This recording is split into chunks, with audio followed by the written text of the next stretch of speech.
Welcome to the History and Biography stage of the Library of Congress's National Book Festival. As Michael said, my name is Ryan Ramsey. I'm the Chief of Staff at the Library of Congress. I'm really thrilled this morning to be opening one of the most popular stages at this festival and to see so many fellow history fans in the audience. We have a stellar lineup of authors today, and the History and Biography stage is brought to you by our charter sponsor, Wells Fargo. The subjects of these authors' books fit very neatly into the theme that we've been celebrating at the Library of Congress for the past year, change makers. The people who fought for ratification of the 19th Amendment. In our current exhibition, Shall Not Be Denied, Women Fight for the Vote, as well as our December exhibition, which will take an in-depth look at the life of civil rights pioneer Rosa Parks. I invite you to visit us in person to view these extraordinary exhibits. Many of you who love this book festival have asked for it to be more than a day-long event. And as Michael just mentioned, and I'll be happy to reiterate, we've answered that request with a new series starting next month called the National Book Festival Presents. Beginning with the discussion by the actor, author, and you may not know magician, Neil Patrick Harris, who depending on your generation is either Doogie Howser or Barney Stinson, the National Book Festival Presents will bring you some of the nation's most popular and interesting authors in events at our historic Thomas Jefferson Building on Capitol Hill. There will be authors to suit anyone's tastes. In addition to Harris, Malcolm Gladwell, writer of the best-selling Tipping Point, is part of the series, as is the children's author and one of my daughter's favorites, Dave Pilkey, author of Captain Underpants and Dogman. Also the poet laureate and just a wonderful poet, Joy Harjo, is going to be part of the series. For more information, as Mike said, please do visit the website, loc.gov, and please take advantage of the extraordinary resources we offer free of charge, in person on Capitol Hill, and through our website. As you may know, the nation's library is home to unique treasures such as the papers of the first 23 presidents of the United States, the collections of Frederick Douglass, the Wright brothers, Margaret Mead, Thurgood Marshall, Martha Graham, among many other agents of change. But we're more than just a collection of library books, manuscripts, and maps. We also have an incomparable collection of films, sound recordings, prints, and photographs, and much of this is available online. So moving from the library now to the subject of today's conversation, I'm really excited to introduce our first author. To readers of the Washington Post, David Maraniss needs no introduction. He's a Pulitzer Prize-winning writer for the Post, has been affiliated with the newspaper for more than 40 years as an editor and a writer. He won the Pulitzer Prize twice, first for his 1993 coverage of Bill Clinton and later for the 2000 coverage of the Virginia Tech shootings. When I was asked to introduce David, I was honored and excited to do so. His book about the 1960 Olympics, Rome 1960, is truly one of my favorites. In addition to introducing readers to reintroducing readers to a young Cassius Clay, I love the story of Wilma Rudolph, the young African-American girl from Tennessee who overcame childhood polio to become the fastest woman in the world. I've shared this story with my daughter, who I mentioned earlier, and she now adores this long-ago sprinter. David tells the story of America's struggle for civil rights through the lens of sports and on an international stage. He has also written the biography of the man he called baseball's last hero, Roberto Clemente. I recommend it to you and thank David for writing it. In addition to his sports biographies, which you can tell I cherish, David is the author of numerous presidential biographies and stories of our shared hometown of Detroit, Michigan, and of the Vietnam War. His latest book, however, is a far more personal story of his father who was swept up by the paranoia and fear of the Red Scare in the 1950s, from his blacklisting to his vindication. And for any son who has sort of wondered about the deeper story of their father, this is truly an inspiration. The book is called A Good American Family, The Red Scare and My Father. David will be joined by Adam Kushner, the Washington Post Outlook editor. Adam was previously the editor of the National Journal, a senior foreign affairs editor at Newsweek, and a managing editor at the New Republic. Please join me in welcoming David Maraniss and Adam Kushner.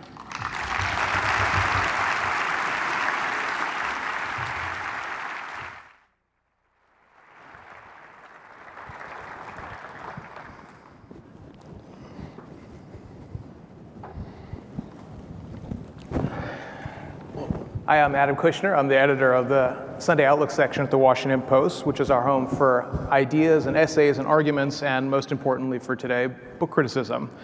I want to thank the Library of Congress for putting this amazing festival together. We're so lucky to have with us David Maraniss, who's the author of A Good American Family. You've gotten a little bit of a biography of him. His books have often focused on history, which brings us here this morning. And he's going to be signing downstairs at 11:30 on the lower level after our discussion. We're also going to take some questions after we chat. I want to jump right into it. Thanks for joining us, David. Thank you. The dramatic confrontation of your book takes place in room 740 of the Detroit Federal Building, where the House Un-American Affairs Committee brings this traveling roadshow in 1952. They come to hold these hearings on supposed communist infiltration of America's auto industry and the United Auto Workers, and they subpoenaed your dad, who was then a rewrite man of the Detroit Times, who'd served with distinction during the Second World War, for questioning which cost him his job and got him blacklisted and turned your family's lives upside down for years.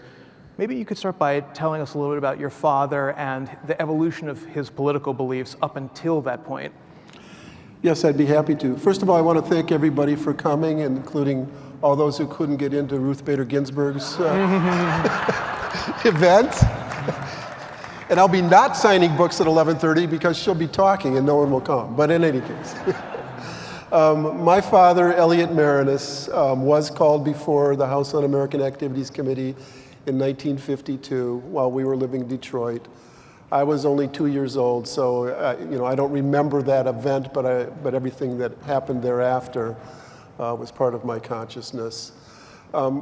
My father was a native New Yorker. He grew up on Coney Island in Brooklyn, New York. He went to Abraham Lincoln High School during the depths of the Depression, when that school was sort of a font of progressive thought. The principal, Gabriel Mason, walked around the halls of the high school with a copy of Emerson's essays in his back pocket. The teachers inculcated in the students, this is 1933, 34, 35, that they couldn't be another lost generation like the 1920s because the world was in too much of a crisis. Not only was there the Depression, but Nazism and fascism were on the rise in Europe. And so from there, my father followed the footsteps of many other Lincoln students, including the great playwright Arthur Miller, who went to Lincoln a few years before my father and then went out to the University of Michigan. Many Jewish students from the East Coast went to Michigan and Wisconsin, the land-grant schools in the Midwest, because there were quotas at the Ivy League schools. And also Michigan had a fabulous English department. The Hopwood Prize was probably the most valued writing prize in the country for students in that era. So my father followed Miller out to the University of Michigan, got there in 1936. Again, when the labor unions in Michigan were starting to organize in interesting ways, when Europe was starting to be aflame, and he was radicalized there. I would say in many of the same ways that students of my generation of the mid and late 1960s were radicalized by world and national events. He became the editorial editor of the Michigan Daily, the college newspaper, and met a 17-year-old townie whose older brother had fought in the Spanish Civil War, and that's why I exist, because of those two. But we'll get to that. So when UAC called your dad in, what did they think they were looking for, and what had alarmed them? Well, they were looking for publicity. They had already had several hearings in Hollywood, starting in 1947 with the Hollywood 10. They sort of picked out certain pockets of American society that they thought were quote unquote un-American. And so they came to Detroit essentially to go after the United Auto Workers. Michigan was the heart of the labor movement. Detroit, or the Rouge plant in Dearborn, had the largest local labor in the country, Local 600. It was dominated by socialists and communists, and they went out there to go after them. And my father, who was working at the Detroit Times then, was essentially collateral damage in that effort. When you had Cam, you said you weren't yet 3. Your brother was a little older, and you've talked to him a lot for the book. Tell us a little bit about what happened to your family after this pretty traumatic event. Well, first of all, what happened with my dad was that he was named by an informant. The FBI had been following members of the Michigan Communist Party for years, and the FBI had recruited a woman who became known as the grandmother's spy to join the party in 1944 in Michigan. And she stayed undercover until 1952 for 8 years, and then came in from the cold when the UAC came to Michigan. So she named hundreds of names. She had kept files because she rose to be the secretary of the party in Michigan, and among those names was my father. So he was immediately fired the moment that she named his name among all of those many hundreds. And as you say, I was only 2. My older brother Jim was 6. My sister Jeannie was 5. So they have stronger memories of that. As soon as my dad was fired, we were adrift. We moved back to Coney Island to live with my father's parents in a cramped little apartment near Seagate on the other side on Mermaid Avenue. And he worked for a newspaper there very briefly until it folded, like a month and a half after he got there. We moved back to Ann Arbor, Michigan, where my mother was from, and lived with her parents for a while. And then my father got a job at the Cleveland Plain Dealer, worked there for a bit until the FBI came to Cleveland and said, "You just hired a former communist." They essentially followed him around the country, telling all of his employers, "Look what you've done." Exactly. I mean, the FBI, of course, for this book, among the many archives I got were the FBI files of my father. And there were 37 agents and informants who had been following him around. So after Cleveland fired, we went back to Detroit for another period there. Unbelievably, for anybody who knew my dad, he worked as a salesman selling party favors for some picnics. That was, he was a ink-stained newspaper guy. Finally, there was a strike paper in Bettendorf, Iowa, in what were the Quad Cities or Quint Cities. He worked for that strike paper briefly. And every couple of weeks, that paper would publish a column called Hello, Wisconsin, published by the great progressive founder and publisher of the Madison Capital Times, a paper that had been fighting the Red Scare and Joseph McCarthy, Wisconsin's own Joe McCarthy, for years. And my dad was a great newspaper guy. He laid out a beautiful strike paper. The way it looked, everything in it was first class. And Evu saw this strike paper that was publishing his column and said, "Who's putting this out? It's better than our paper."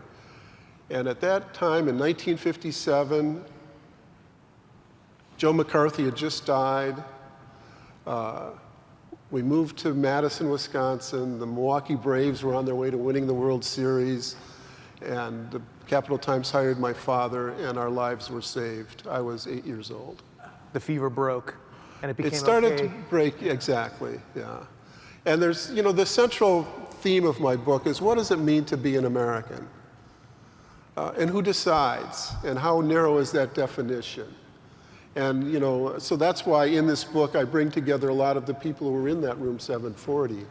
The structure is really interesting. So the book is built around room 740 and all of the players who were there, the chairman of the HUAC committee, the chief counsel who interrogated Elliot, your father, the informant Maraniss Baldwin who reported on him, your dad's lawyer, your mother Mary Cummins, and you break out little chapters, sort of potted biographies on each of these people that take us very neatly to different corners of the United States during the Red Scare. It's clear you researched very widely about life in America during that moment of intense paranoia. What do you think it was about that time that freaked people out so much? There are many factors, some valid, many not. On the political side, I think that a lot of the Red Scare was motivated by a desire by the Republican Party to undo the New Deal.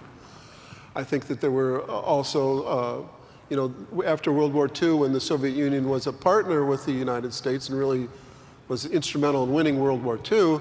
All of a sudden the Iron Curtain went up, China went red, the Korean War was going on. All of those factors led to some concern, which politicians manipulated into an overwrought fear that disrupted and destroyed thousands of lives. The title of your book comes from sort of a corner of that fear, A Good American Family. Will you tell us about the origin of that phrase? It came late. You know, the first title of the working title that I was using for the book was Judgment in Room 740. And then as I was researching the book, I came across a speech that one member of the committee, Charles Potter of Michigan, gave in 1951, in which he said he was shocked that anyone from a quote-unquote good American family could be enticed into socialism or communism. And I thought, I came from a good American family. My parents were good people. You know, they were naive about the Soviet Union, but their idealism was to be honored. And they never broke any laws. They worked hard. They inculcated in their kids the golden rule. And my father, by the time I knew him, taught me all of the lessons that I've used in my own career as a journalist. Never fall for any rigid ideology. Search for the truth wherever it takes you. Be open to the world and to people.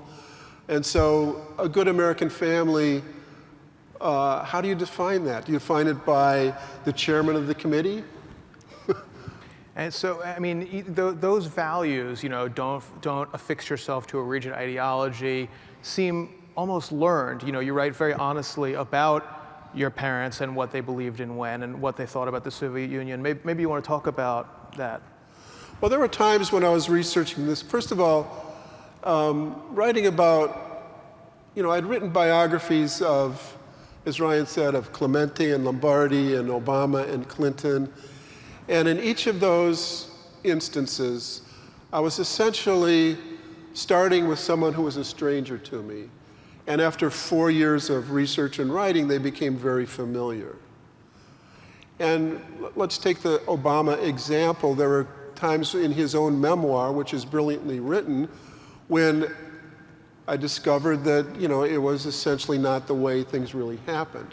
And so people would come up to me and say, well, why did Obama write those things? You know, like that his Indonesian step-grandfather was killed fighting the Dutch in the War of Independence, when I found out that, in fact, he died falling off an ottoman, changing the drapes in his living room. Well, why did Obama write that? Because that's the story that his parents and grandparents passed along to him. All of us have those mythological stories we hear from our family, and very few of us have a biographer going back to find out what really happened. And as I said that, I thought, well, you know, I haven't done that with my own family. And so I realized that it was time to do that. My parents were gone. It was a story that was instrumental to the understanding of my family and of myself and of the nation. And so there were times when I used the same methodology. I got all of the letters my father had written, all of the hundreds of stories he wrote for the Michigan Daily during that crucible of his formation of his political ideology. And there were times when I'd shake my head and say, what were you thinking, Dad? You know, I mean, he wrote this really well-argued defense of the Soviet invasion of Finland in 1939. How do you defend that? Or the Nazi-Soviet pact? I mean, he had rationalizations, but nonetheless, you know, that was, in retrospect, it was easy for me to see the mistakes that my father made, but yet he got through that period with his idealism intact, learned the lessons of what he'd been through, and maintained an optimism that carried along with my mother's incredible strength, carried our family through that period. Well, this is one of the most remarkable parts of the book. So, you know, your dad goes through this incredible trauma of, you know, public shaming and humiliation and unemployment. The country that he had served in a war decided that his beliefs, or at least what a congressional committee and the FBI believed his beliefs to be, should cost him all of these things. And yet, his views of America didn't take a turn for resentment and bitterness. Sort of, kind of tell us where he landed ideologically. Many former communists in the United States became neoconservatives. Public interest. Went all the way to the other side and staunch anti-communists, or often, I consider our family lucky. Our family wasn't destroyed. It was disrupted, but not destroyed. But families that were destroyed, a whole different level of bitterness and confusion about that. And my family came through it with my father's optimism intact. He maintained all of the ideals that led him to where he started, without the fog of the ideology of communism. On racial justice, on progressive thought, on peace, he maintained his progressive beliefs and inculcated those in the family. And a large part of that, I would say that most of my books, in one way or another, deal with the issue of race, which I consider the central dilemma of American history. And where did that come from? I've written about it in my book on Rome 1960, in the book on Lombardi, the football coach who was, had many flaws, but on race he was ahead of his time, race and actually sexuality. All of my books in various ways deal with that. Bill Clinton's idealistic side had to do with race for the most part. Where did I develop that interest? My son has written books about race and justice in America. It all came from my father, who during World War II was the commander of an all-black unit. He was given that post after going through officer candidate school because he was considered a radical. And the Army was segregated, racist. The races were separated in the military. All-black units tended to have white officers. And they were either Southern racists, who the military thought dealt with black people all the time, or Northern radicals who wanted those jobs when other white officers thought it was a dead end. So in the course of writing this book, I got hundreds of letters that my father wrote to my mother during that period, that crucial period when he was organizing and leading a black company that would go to Okinawa. And in those letters, you see his understanding of the dilemma of American race, where these young black men were being asked to fight and die in the name of liberty and democracy for a country that was treating them as second-class citizens. And how do you do that? And that's what he would ponder. How do you make these men feel that they're getting a fair shake? And he was able to do that in a very powerful way through that experience. And I think that, in ways that I didn't understand until I wrote this book, infused everything that my family has stood for and done since then. And what comes through in the book is that he came at those questions from an intensely patriotic point of view, not from somebody, crestfallen at America's legacy, but somebody who wanted to fix it because he loved it. And the photo on the cover is a really interesting document that speaks to that. I should talk about. Yeah, the cover is right after my father was fired from the job in Detroit, and we moved back to Coney Island, Brooklyn, to live with his parents.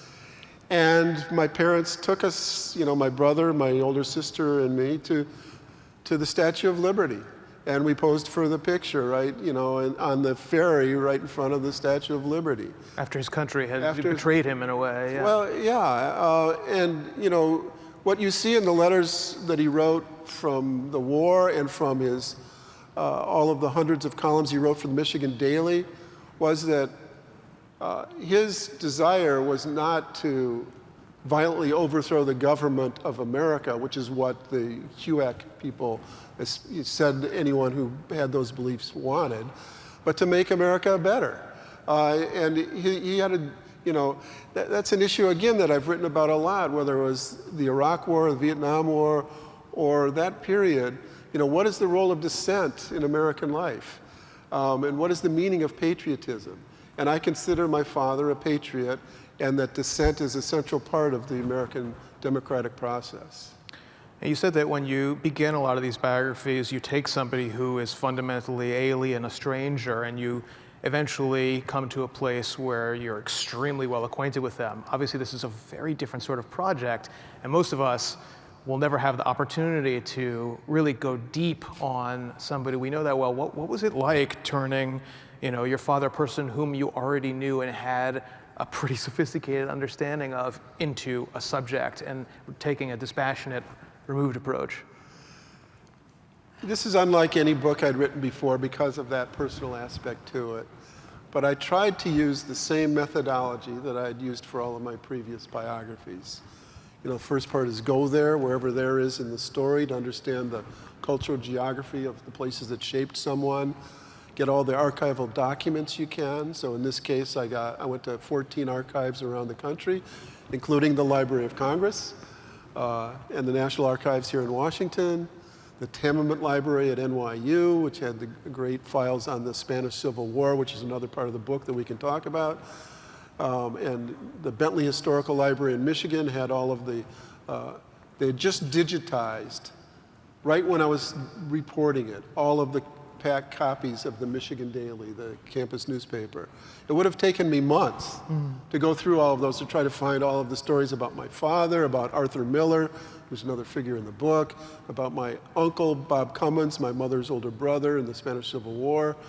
And the archivist there knew me and gave me a 6 months head start on the digitization, so I was able to get all that.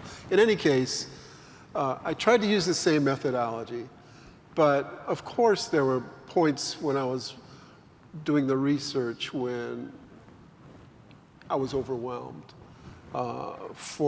mostly out of a sense of love for my father and sometimes out of confusion. But the most striking moment of my research came very early on. And the hearings in Detroit, like all government hearings, there was a transcript. And so I knew, my brother and sister all knew, for years we'd read the transcript of the interrogation of my father on March 12th, 1952. It was published. And in that transcript, there's a point where my father says, I would like to read a statement about what I think it means to be American. And the chairman of the committee, John Stevens Wood of Georgia, who was a Southern racist, who had voted for every Jim Crow piece of legislation for decades, had voted against every civil rights measure, who was a young person, had been a member of the Ku Klux Klan, who stunningly in 1915 had been involved in the lynching of Leo Frank, the famous Jewish industrialist from Atlanta who ran a pencil factory and was falsely accused of murdering a 13-year-old girl in his pencil factory. And when the governor of Georgia commuted his death sentence, because it was obvious after a year of investigation that he was innocent, the powers that be in Marietta, Georgia, seized him from his prison, drove him down to a field near Marietta, and lynched him. And John Stevens Wood, the future chairman of the House Un-American Activities Committee, who called my father, the commander of an all-black unit in World War II, un-American, drove the car that carried the lynched body of Leo Frank.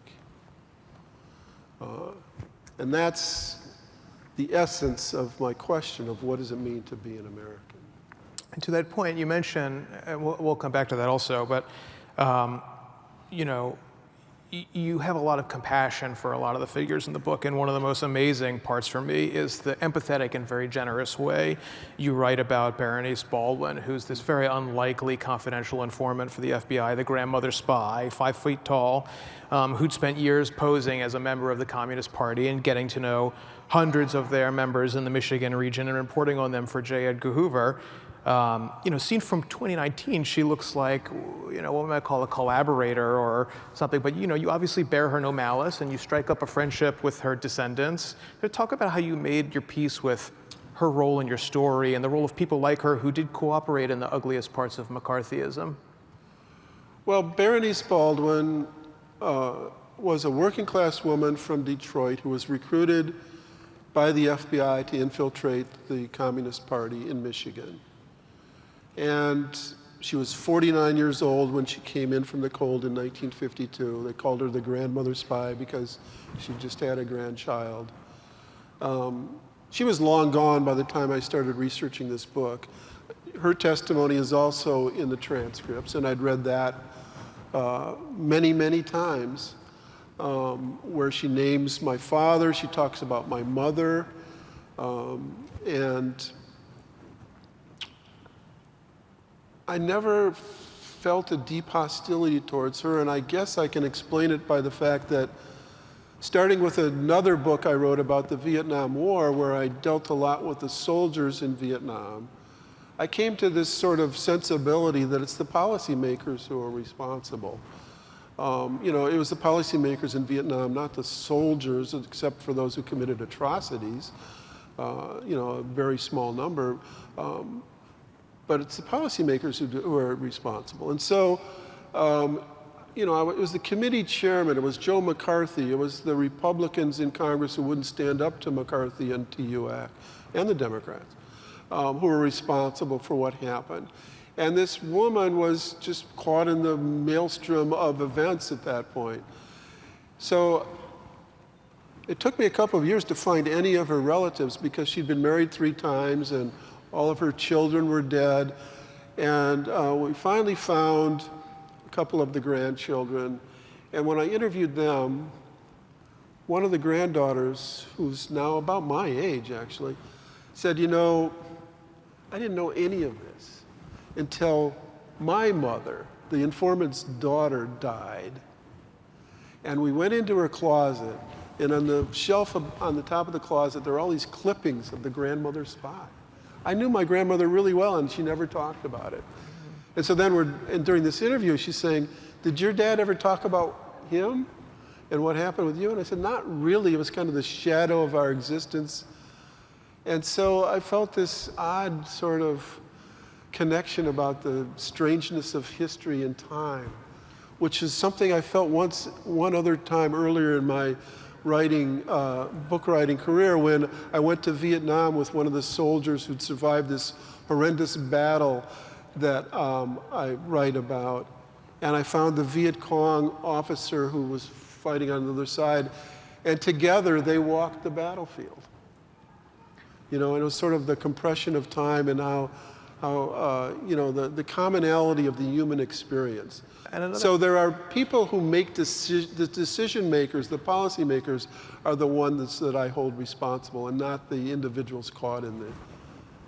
Another interesting parallel from your chat with Baldwin's granddaughter is that both Baldwin and your father sort of didn't have much to say, as you mentioned, about that period. It's interesting that both the participants on both sides from that very scary, hideous moment thought, maybe best not to dwell on this. They had a sense of shame, I don't know, or, you know. I don't think it was shame on my father's part at all. I think that he was a survivor. Mm-hmm. When we got to Madison in 1957, we started a new life anew, and he rose through the ranks of reporting to become the editor of the Madison Capital-Times by the time he retired in 1982. My mother went back to school, you know, Phi Beta Kappa, and became a book editor. And, you know, our life in Madison was rich with books and music and baseball, and everything was better. And my father didn't want to be defined by the past. It was only when I was writing this book that I started to really, and when I saw that statement that he wrote in 1952, that it really washed over me what it must have been like for him, not only in the crucible of that moment, but also for all those years in Madison. You know, would the past come back in an unfair way to define him or haunt him? And I never, you know, I was living a life almost ignorant, not of that, I mean, not of politics, but of the internal dynamic, anxiety that my dad might have been feeling. You wrote for the Post a few months ago when the book came out that our country still hasn't shaken the demons of McCarthyism. You know, where do you see the echoes of the Red Scare today? They're everywhere, unfortunately. The manipulation of fear as a political weapon, the denunciation of anybody who's considered other. Then it was socialists and communists. Now it's Latinos and Muslims. The whole definition of what it means to be American. I mean, that's been common throughout American history. It started with the genocide of the real Americans, you know, the Native Americans. And then black people weren't American enough, so they were enslaved peoples. Women weren't American enough to vote until 100 years ago. So, you know, it's a thread throughout history, but it's emerged in a somewhat different way right now. And, you know, history doesn't exactly repeat itself, but the same threads come through history in different ways. And in the McCarthy era, or the Red Scare of the 1950s, Joseph McCarthy was a senator. The House Un-American Activities Committee was comprised of Congress people. Now we have a president who's doing that, and that's unlike anything we've had before. And we have, you know, in the McCarthy era, it was Republicans, Margaret Chase Smith of Maine, a senator from Vermont, eventually Eisenhower, who stood up to the hysteria of the moment. And where is the Margaret Chase Smith of today? Mm-hmm. I know people are always interested in process. I've been a journalist for 20 years and edited thousands of people, and I'm always astonished at the variety of ways they work. Standing up, sitting down, nocturnally, aided by liquid or chemical inducements. You know, Norman Mailer said it always took him one to get started. I've edited people who you know, make themselves write 1,000 words a day, like Philip Roth, and people who wait for inspiration, or who do all their research and build these elaborate models, like Robert Caro, or people who let their writing guide them, like Julia Ioffe. You know, now that you're emancipated from a newsroom and pesky overlord editors like me, what do you, you know, how do you make yourself do what you do? I don't know, because I'm basically lazy. But With 12 books, it can't be that bad. Well, there's certain, I mean, I'm lucky in that I love what I do. And so I tend to only write books about something I'm obsessed with. And once I become obsessed, you know, it's a different world. And, you know, we'll be driving down the street and I'll make a wrong turn and my wife, Linda, will say, now, what chapter are you writing right now? Once I turned into a fire station instead of the street.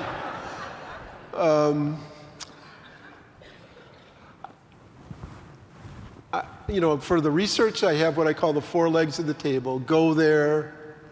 So for this book, my wife and I went to Spain because my Uncle Bob fought in the Spanish Civil War, and that's a central ideological component of that era that led my parents to the politics they had. And that was a fabulous experience of tracing his route all along the Ebro River. Of course, went to Brooklyn and to Ann Arbor and all the other places of our lives. Get all the documents you can, interview everyone you can. In this case, there were a little bit less of that because most of everyone was dead, except for descendants. And finally, look for what's not there. That's the 4th leg of my table, to try to break through the mythology to find the reality. In terms of the writing, I don't set a daily quota. I sort of set a weekly quota because every day is different. And I have a few, you might call tricks. One of them is I'll often end my writing day in the middle of a sentence, which I'm really excited about, because then I know where I'm going to pick up in the morning.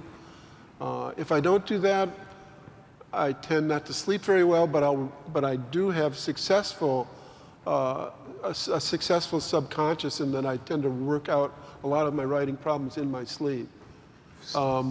And I set a sort of a weekly quota of maybe which would average to 1,000 words a day. But sometimes when I'm obsessed, I'll write, like there's a chapter in my book on Vince Lombardi called Ice, which is about the football climax of the book, the Ice Bowl in 1967. I started that at 6 in the morning and finished it at midnight one day, 10,000 words, because I was ready for it. You know, everything had built up to that moment. And I can do that. I wrote a 8,000 word piece for the Washington Post on 9/11 in one day, the same way. But that's rare, and every day is a little bit different, and so Knocking off in the middle of the sentence sounds to me like shave and a haircut. 2 bits. I want to get some time for a couple questions, but before we do, one of the most moving passages in the book, don't take this the wrong way, David, was not written by you. It was. I agree. It's your dad's apologia, his attempt to face down the Hugh X absurd line of questioning, and he wrote the statement he didn't get to read. I wonder if you have it here. This is an abridged version.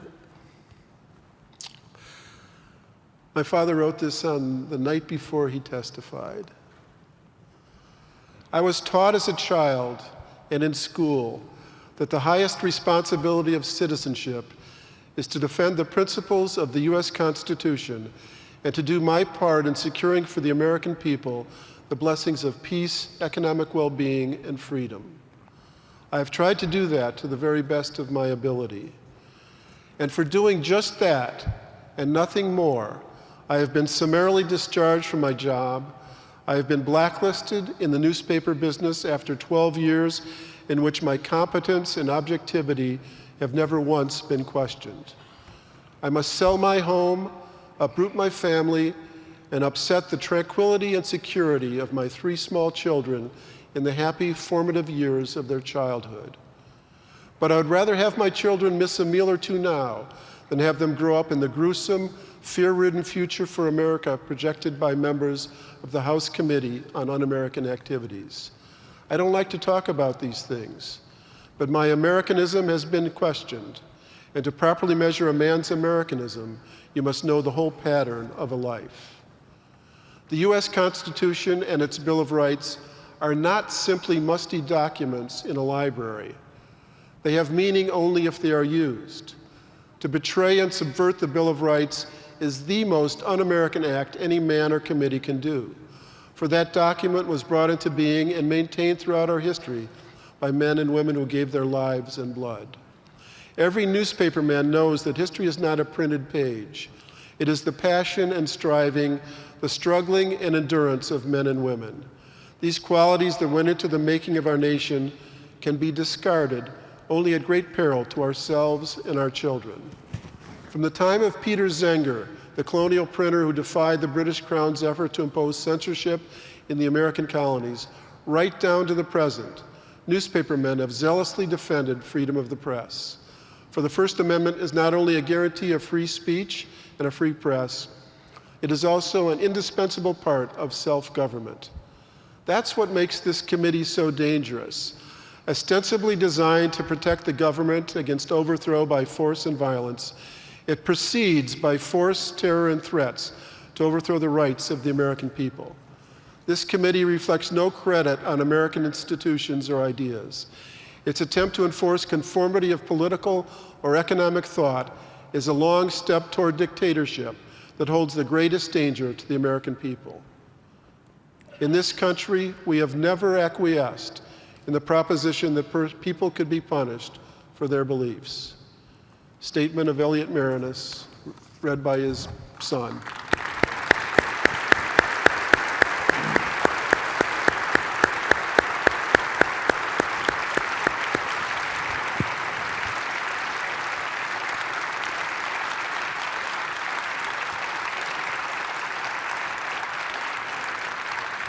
We'd love to take a couple questions, so we have a few minutes left.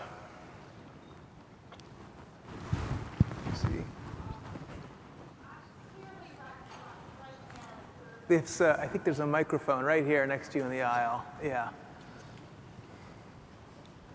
If anybody else wants to queue up, yeah, I see. Yeah. So in studying all this, do you think what in the climate causes these waves of this type of behavior that were occurring right now and that happened in the 50s. Do you have some sense, after having looked at this, what's happening in the environment that causes this to really bubble up? Well, in every era, it's some different and some common themes. Demagoguery, an effective demagogue. I think that most people can be swayed to their better instincts or worse instincts depending on the politician who's leading them, and I think that's part of it. In both cases, I think that there are underlying factors that allow a demagogue to push a fear theme through. You know, in the case of communism in the 1950s, the Soviet Union was evident and there. The U.S. Communist Party had absolutely no power, and it's not unlike saying that every Muslim in America, should be kicked out versus, a few terrorists, when in fact most terrorists are American-born white men. I'm sorry, I don't have a better answer than that, but I think it's a combination of demagoguery and underlying factors that can lead to allow somebody to exploit it. Thank you for your very powerful discussion. My parents went through a very similar political trajectory, so it was very personal to hear what you had to say. But my parents also came face to face with the evil of communism through people they knew who were imprisoned in Stalin's Gulag for 5 years, and that shook their foundation of their beliefs in the Soviet Union. I'm curious what happened to your parents and whether they had basically left the party or were disillusioned with Soviet Russia before the HUAC investigation.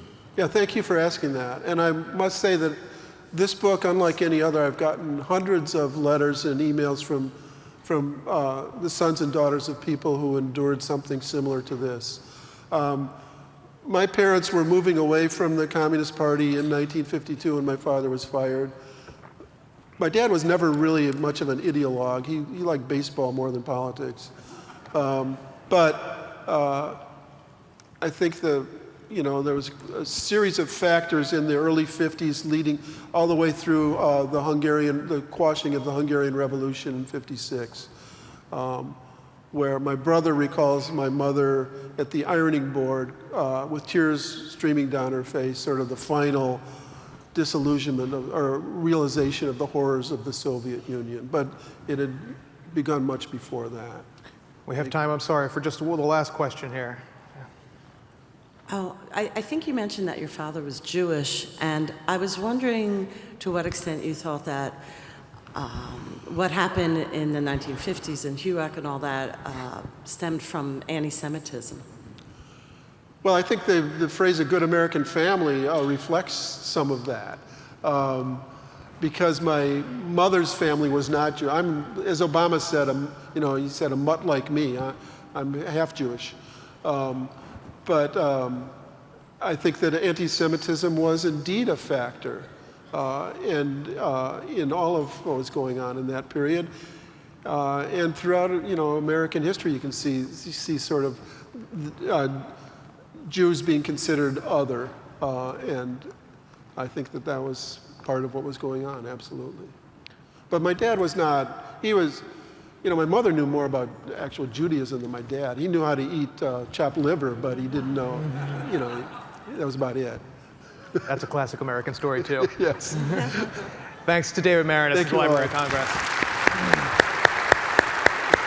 Thank you, Anna.